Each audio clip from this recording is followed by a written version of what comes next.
ದೇವರನಾಡು ಕೇರಳದಲ್ಲಿ ಧಾರಾಕಾರ ಮಳೆಗೆ ಪ್ರವಾಹ ಮತ್ತು ಭೂಕುಸಿತ ಉಂಟಾಗಿ ಕನಿಷ್ಠ 5 ಮಂದಿ ಮೃತಪಟ್ಟಿದ್ದು 18 ಮಂದಿ ಕಾಣೆಯಾಗಿದ್ದಾರೆ. ಕೊಟ್ಟಾಯಂ ಮತ್ತು ಇಡುಕ್ಕಿ ಜಿಲ್ಲೆಗಳಲ್ಲಿ 2 ಕಡೆ ಭೂಕುಸಿತ ಉಂಟಾಗಿದೆ. ಇಡುಕ್ಕಿಯ ಕೊಕ್ಕಾಯಾರ್ನಲ್ಲಿ ಭೂಕುಸಿತಕ್ಕೆ 11 ಮಂದಿ ಕಾಣೆಯಾಗಿದ್ದಾರೆ.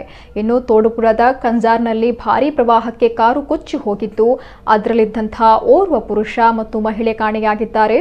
ಶುಕ್ರವಾರ ರಾತ್ರಿಯಿಂದ ಆರಂಭವಾದಂತಹ ಭಾರೀ ಮಳೆ ದಕ್ಷಿಣ ಮತ್ತು ಮಧ್ಯ ಕೇರಳದಲ್ಲಿ ದಿನವಿಡೀ ಮುಂದುವರೆದಿದೆ. ಉತ್ತರ ಕೇರಳದಲ್ಲಿ ಹಗಲಿನ ವೇಳೆಯಲ್ಲಿ ಸಾಧಾರಣವಾಗಿರುವ ಮಳೆ ಸಂಜೆಯ ವೇಳೆಗೆ ತೀವ್ರಗೊಂಡಿದ್ದು ಕೋಯಿಕೋಡ್, ಮಲಪ್ಪುರಂ ಮತ್ತು ಕಣ್ಣೂರು ಜಿಲ್ಲೆಗಳಲ್ಲಿ ಕೆಲವೆಡೆ ಪ್ರವಾಹ ಉಂಟಾಗಿದೆ.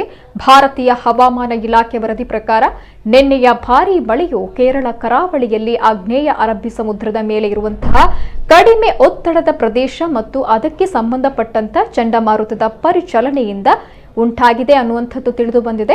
ವಾಯುಮಂಡಲದಲ್ಲಿ ಒತ್ತಡವು ರಾಜ್ಯದ ಕಡೆಗೆ ಚಲಿಸಿತ್ತು. ಇದು ಧಾರಾಕಾರ ಮಳೆಗೆ ಕಾರಣವಾಗಿತ್ತು. ಇನ್ನು ಇಂದು ಮಧ್ಯಾಹ್ನದವರೆಗೂ ಮಳೆ ಮುಂದುವರಿಯಲಿದೆ. ಕಡಿಮೆ ಒತ್ತಡದ ಪ್ರದೇಶ ಕ್ಷೀಣಿಸಿದಂತೆ ಮಧ್ಯಾಹ್ನದ ವೇಳೆಗೆ ಅದರ ತೀವ್ರತೆಯು ಕಡಿಮೆಯಾಗುತ್ತೆ ಅಂತ ಐಎಂಡಿ ಅಧಿಕಾರಿಯೊಬ್ಬರು ತಿಳಿಸಿದ್ದಾರೆ. ಇನ್ನು ಇಂದು ಕೇರಳದ ಯಾವುದೇ ಜಿಲ್ಲೆಗೆ ರೆಡ್ ಅಲರ್ಟ್ ಘೋಷಿಸಲಾಗಿಲ್ಲ.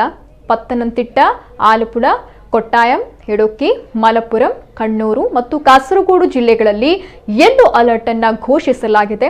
ಇನ್ನು ಮಧ್ಯಾಹ್ನ 2 ಗಂಟೆಯಿಂದ ರಾತ್ರಿ 10ರ ಮಧ್ಯೆ ಗುಡುಗು ಮಿಂಚು ಉಂಟಾಗುವ ಸಾಧ್ಯತೆ ಇದ್ದು ಜನರು ಹೊರಗೆ ಓಡಾಡುವಾಗ ಎಚ್ಚರಿಕೆಯಿಂದ ಇರಬೇಕು ಅಂತ ಹವಾಮಾನ ಇಲಾಖೆ ಎಚ್ಚರಿಕೆ ನೀಡಿದೆ.